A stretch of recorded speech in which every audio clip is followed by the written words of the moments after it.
nationwide. Ang Japan mga kabrigada, lalahok sa Salaknib Military Exercises 2026. Brigada Kath Austria sa detalye niyan. Ibrigada mo! Brigada Live Report.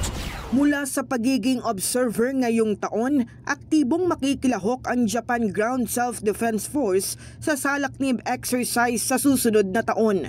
Ayon kay Philippine Army spokesperson Colonel Louie Di Maala, ito ang kauna-unahang pagkakataon na lalahok ang Japan sa annual joint military exercises na tradisyonal na nilalahukan ng mga sundalong Pilipino at Amerikano.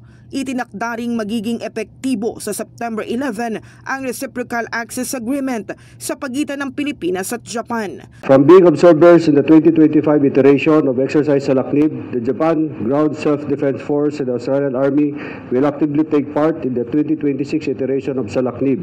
This reflects a broader multilateral defense cooperation and partnership in pursuit for the shared goal of maintaining a free and open Indo-Pacific region.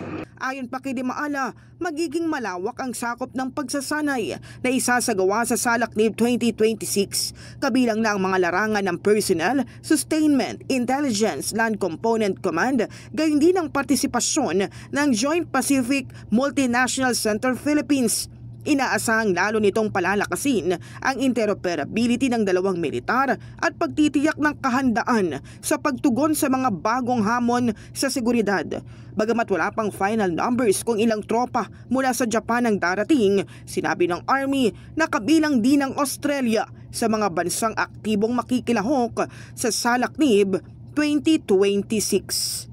In the heart of changing lives, ako si Brigada Kath Austria ng 105.1 Brigada News sa FM Manila, The Music and News Authority. Ang bahaging ito ay hatid sa atin ng Fast Relax. Tanggal ang sakit, ora mismo.